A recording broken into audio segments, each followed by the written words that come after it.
Big boss 7 ముగిసిపోయి ఇప్పటికి 2 నెలలు దాటింది. ఈ సీజన్ విన్నర్గా పల్లవి ప్రశాంత్ నిలిచిన విషయం తెలిసింది.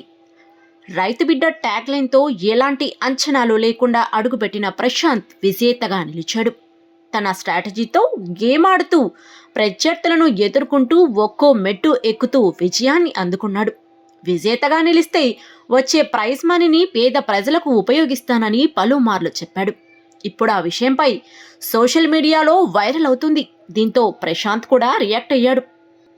అందరూ అనుకున్నట్లే ప్రశాంత్ విజేతగా నిలిచాడు.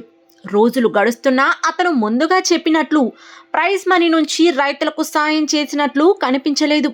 అంతేకాకుండా పలు టీవీ కార్యక్రమాల్లో పాల్గొంటూ రెమ్యునేషన్ అందుకుంటున్నాడు. బిగ్ బాస్ స్నేహితులతో పార్టీలలో కనిపిస్తున్నాడు. పలు షాప్స్ ఓపెనింగ్స్కు అతిథిగా వెళ్తున్నాడు. ఇలా నిత్యం బిజీగా మారిపోయిన పల్లవి ప్రశాంత్ రైతులకు తన ప్రైజ్ మనీ ఇస్తానని ఇచ్చిన మాట మరచిపోయాడంటూ పలువురు నెటిజన్లు కామెంట్లు చేస్తున్నారు. కొందరైతే ఏకంగా రైతుల పేరుతో గెలిచి వారికి ఇచ్చిన మాటను తప్పడమే కాకుండా అమ్మాయిలతో బొల్లితెరపై బాగానే ఎంజాయ్ చేస్తున్నావంటూ చెప్పుకొస్తున్నారు. ఇచ్చిన మాట ప్రకారం రైతులకు సాయం చేసే ఆలోచన ఉంటే ఎప్పుడో చేసేవాడు. ఆ డబ్బు కూడా అతనికి చేరడమే కాకుండా ఖర్చు కూడా అయిపోయి ఉంటుందంటున్నారు. ఆ డబ్బు గురించి ఇక అందరూ మర్చిపోండి అంటూ నెటిజన్లు కామెంట్లు చేస్తున్నారు. మరికొందరు మాత్రం రైతులకు ఇవ్వాల్సిన అవసరం లేదని, అతను కూడా పేదరికంతో ఉన్నాడని, అతని భవిష్యత్తు కోసం ఆ డబ్బు ఉపయోగించుకోవాలని తెలియజేస్తున్నారు. వాస్తవంగా అమర్దీప్ గెలుస్తాడని అందరూ అనుకున్నారు. కానీ ప్రశాంత్కు రైతు బిడ్డ అనే సింపతి ఎక్కువగా ఉపయోగపడడంతో విజేతగా నిలిచాడు. ఇప్పుడు అదే ట్యాగ్ లైన్ ప్రశాంత్కు ఇబ్బందిగా మారే అవకాశం ఉందని అభిప్రాయాలు వినిపిస్తున్నాయి. అయితే తాజాగా ఈ విషయంపై ప్రశాంత్ ఇలా రియాక్ట్ అయ్యాడు. ప్రాణం పోయినా ఇచ్చిన మాట మరవను. నేను ఇచ్చిన మాట కోసం ఎంత దూరమైనా వెళ్తాను. నిరుపేద రైతు కుటుంబాల కోసం ఇచ్చిన మాట ప్రకారం బిగ్ బాస్ ప్రైజ్ మనీతో త్వరలో మీ ముందుకు వస్తాను అని ప్రశాంత్ చెప్తున్నాడు.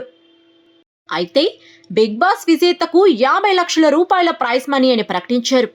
కానీ ప్రిన్స్ యావర్ 15 లక్షలు సూట్ కేసు తీసుకెళ్లడంతో రైతు బిడ్డకు 35 లక్షలు మాత్రమే మిగిలాయి.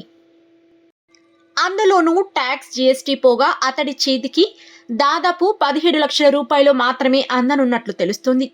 మరి ఈ రేంజ్లో కోతలు ఉంటాయా అంటే నిజంగానే ఉంటుందట.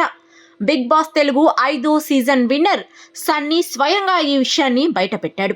తనకు 50 లక్షల ప్రైజ్ మనీ ఇవ్వాల్సిందని, కానీ ఇందులో దాదాపు 27 లక్షల వరకు ప్రభుత్వానికి వెళ్లిపోయిందన్నారు. ట్యాక్స్ కట్ చేసుకున్న తర్వాతే మిగిలిన డబ్బును తనకు ఇచ్చారన్నాడు.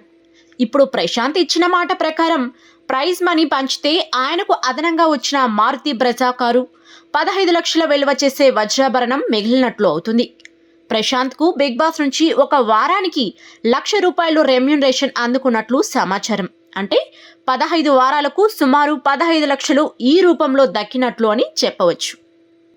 మరి ఏం జరుగుతుందో వేచి చూడాల్సిందే మరి.